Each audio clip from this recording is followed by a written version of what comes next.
I am a social worker by profession, by degree. I am a mother, I'm a group facilitator, I am a therapist, I'm an advocate for many Mm, things.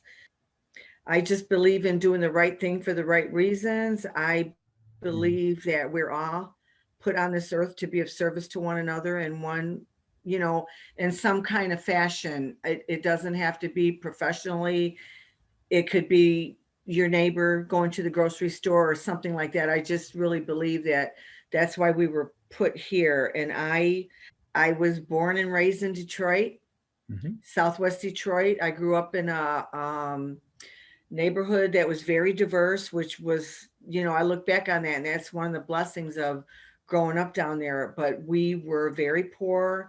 My father drank. I don't remember him ever working. My mom took care of us as best she could. I had four brothers. I was the middle child. There was a lot of violence in the neighborhood. There was a lot of violence in my family. Mhm. There was a lot of trauma and a lot of abuse. And growing up, I was just trying to find a way, I think, to keep my sanity. So I went to school. I would go swimming. I would go ice skating. I went to the library. I liked reading. I was doing a lot of things to get out of myself at an Sure. early age. Yep. Um, I started using when I was just a little kid, when I Yeah. was like 11. Mm. And when I got into recovery, I realized that I used in order to live. Yes. That's my story. I had to do that. And so that went on. I graduated from high school. I didn't really have any goals. I didn't have any We didn't have money for college, so we never talked about that stuff. Right. So I started working in a plant, but I will tell you this, I always liked school. I was really smart and I excelled, and I just loved going to school. Mhm. That's a big part of who I am. I mean, my family's Hispanic. My mother stretched a meal. She made homemade tortillas. She did all of that, and it was really a good thing with her. One thing that I learned years later, my mother didn't teach us Spanish. Okay. She didn't teach us Spanish because she was trying to protect us. I know that now. When my mom was a little kid, she didn't know how to speak English. Mhm. Her parents were from Mexico. When she went to school, she couldn't speak English and she was humiliated. Sure. And so, anyway, I figured that out years later, but I'm very proud of my ethnicity and my culture because I think that we are beautiful, colorful, loving, good Mm. people. I Yes. really do. What helped you get through that? How did you move from being in that really challenging, darker place to being a social worker and being somebody who helps Well, other people? it wasn't in my plan, that's for sure. I ended up going, it really wasn't. Honestly, I worked, long story short, I worked at a community-based organization Uh-huh. at that time when I went to school. And well, I got into recovery finally when I was like just short of my 28th birthday. I was just, as they say, sick and tired of being sick and tired. And I just Mhm. knew if I didn't stop, I was going to die. I was Yes. already spiritually dead. And I got into recovery, thank God, and my life just started changing. So I ended up at this community-based organization that I actually walked into one day, and I asked. It's so funny that I did this. I asked to see the director, and he came to the front, and there was like a little window, and he knew who I was, but anyway, I just said, "Look," I said, "I want a job." I said, "I want to know if you're hiring." And he said, "Well, we're not hiring right now." He said, "But I really appreciate you coming in." So about a year later, I was working at another agency, and he specifically called and wanted me to come and work at Community Health Awareness Group Okay. in Detroit. So I started working there, and he always kept telling me over and over and over again. He was a black dude, and he'd say, "Irene, you need to go to school. You need to get your degree. We need minorities, we need social workers, and we need minority social workers that know the community." So anyway, I finally went to school, and he he was so wonderful to me. he made it where I could go to school and I could still work. And he Hmm. insisted that I work 35 hours so I could have my benefits, but I never worked 35 hours because I was in Okay. school. Yep.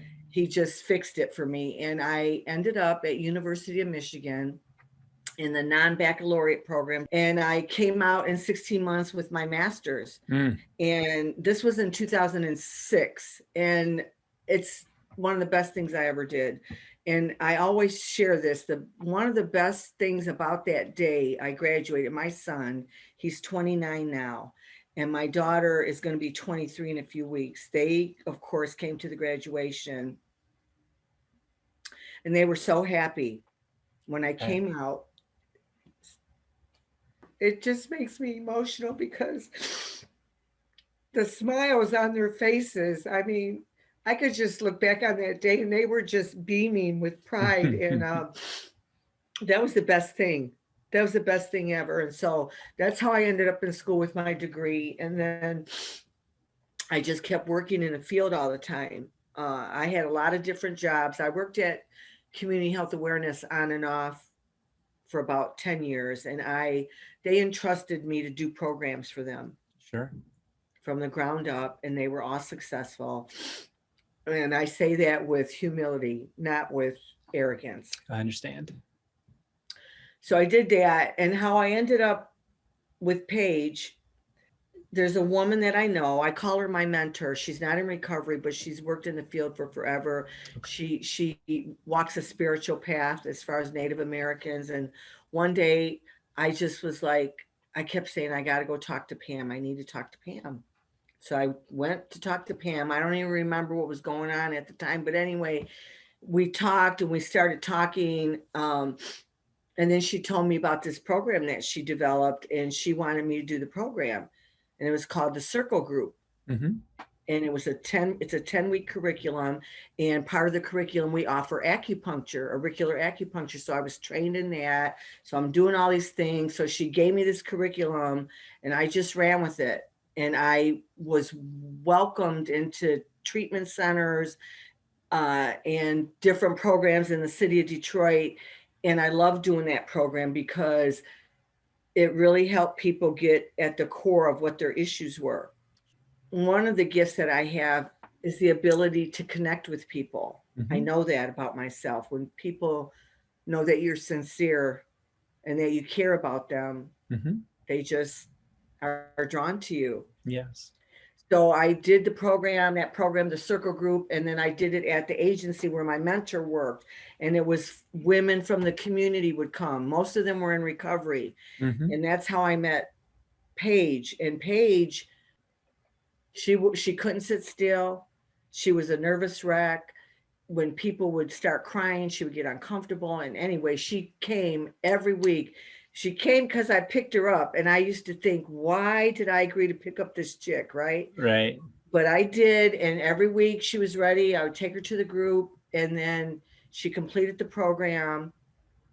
And she is one of the joys that I got to see really, really change after that. And she always says, like, you changed my life. And I always tell her, no, you changed my life Mm. Yes. because it was such an honor to work with her. And so I don't do that program anymore because uh, Pam decided not to renew the contract. Okay. And that made me, and this, even during COVID, I was still trying to do the program online, which was extremely difficult, I'm sure. but I still tried. And when I couldn't do it anymore, that just left a Mm. like a gaping hole in my heart because I really love doing that program, and the Yes. acupuncture is very powerful and very healing. So I Hmm. don't I don't do that anymore. After years of contemplating, letting fear hold me back, I said, okay, I'm going to do the nonprofit. And it started off, it was going to be for human trafficking survivors. I Yes. know somebody who I'm very close to that got caught up with that. They were rescued more than once by the Hmm. FBI, all of that. I ended up calling it Eva's Daughters because it was named after my mother. Mm. My mother was a survivor of domestic violence. And back in the day, they didn't talk about that. No. That was the big secret, right? Yeah. Nobody talked about domestic violence. And I started thinking about all the people that she took in through the years and her love for just people. And then I thought about my own story of trauma and abuse. And I thought about this person that I'm really, really close to. Mm-hmm. And so I called it Eva's Daughters after my mom. Mm. And yeah, and we were just, my board got assembled and we were just I found office space down in Southwest Detroit, oddly enough, at a Mm-hmm. place that I used to work for. And we started meeting, and then COVID came.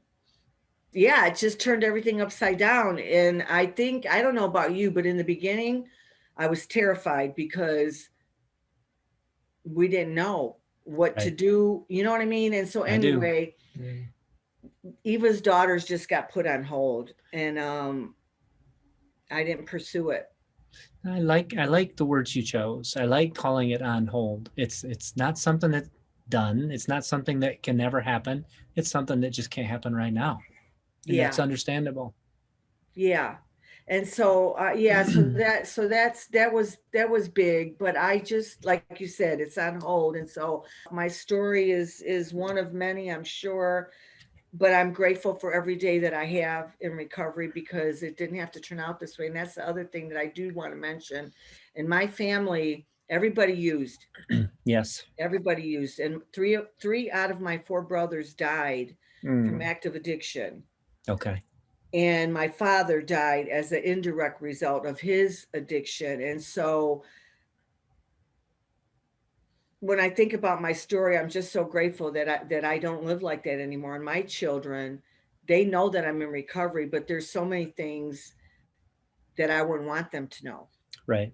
You know what I mean? They just know Mm-hmm. me as a recovering person, and they just know me as a loving mom. And Yeah. my daughter, she's a blessing. She's adopted. I met her when she was 4 months old, Mm. and she became my daughter. Mm.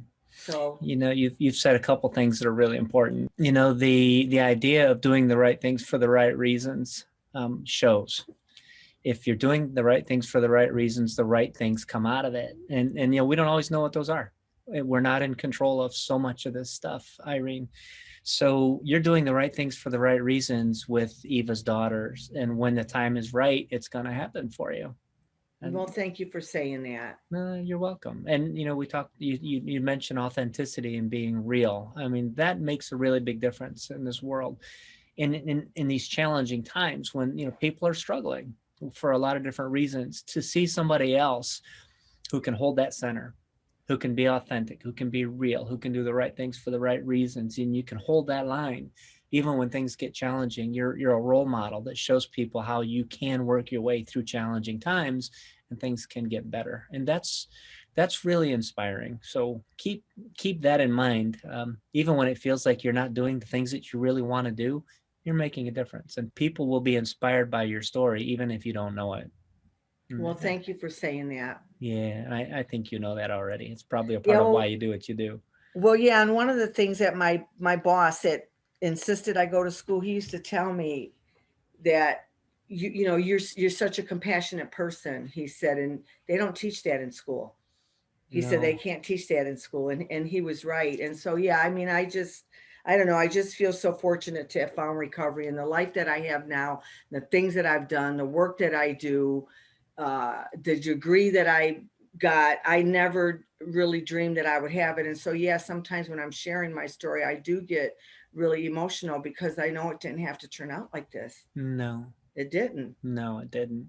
And Paige nominated you, and she's so inspired by you. It's really good to see, and it's good to talk with you about it as well. And I'm guessing that Paige is just one of many people you've helped over the years. Oh yeah. Yeah. Yeah. So you're making a really big difference. Being a social worker, being somebody who does what you do, being somebody who's authentic and does the right things for the right reasons. That's who you became or have become. Go back Hmm. to you're 10 years old. You're talking to 10-year-old Irene. What would you tell yourself about the path you're about to go down? Oh, wow. I would just, I would just tell that little Irene that people cared about her and that there was somebody that she could turn to that would help her, Yeah. and that all of the terrible things that happened to her were not her fault. Yeah. That you're just a child. You Yeah. had nothing to do with that. And I would definitely let her know that God loved her, Hmm. because I used to believe that God didn't love me. Ah, that's why these things were happening. And I was really angry. Mm, Yeah, I would let her know that there was a God, even if she didn't think that or she didn't believe that it was a God, right. and that, you know what I mean? Yes, I do. Yes, I do. What a gift. Yeah. Yeah. I'm glad you know that now. Yeah, I know that now. Thank There. thank God for God. Yes. When you come into recovery, everybody, first of all, I know that everybody doesn't do 12 steps. There's many avenues to recovery, but that's what worked for me, Right. because I needed that place of belonging and I needed that encouragement and I needed that support. And I am just amazed. I was thinking about it the other day because I was sharing it. I go to a lot of online meetings right now, and I was sharing, it's so cool, at a meeting in the UK, right? And I always think, like, my first thought is, why would anybody want to hear what you have to say? And then the second thought is, because you've been blessed and you have been given grace and you're not the same person that you used to be. And Mm, it is my responsibility to share that. We say experience, strength, and hope. And the only other thing that I think that I would want to share is just that my children, they just mean everything to me. Like, and I'm so grateful that they just know me how I am now. And to have that love, I know now how my mother loved me, because that's how I love them. And my yes. mother saw me change my life over 20 years when she died. And Hmm. my next anniversary clean date is March 20th, actually. Is it really? Yep. And I think about how many years I've been in recovery, and it far outweighs the years that I used, because I got clean in 1986. So I Wow. just feel very grateful. And I mean, to share my story is not really a big deal. I'm an open book. I cry. I laugh at myself. It's all good. Hmm. So yeah, thanks for the interview. You're welcome. What a great way to be that Thank real, to you. be that open, to be that authentic. Yeah. Well, thank Yeah. you.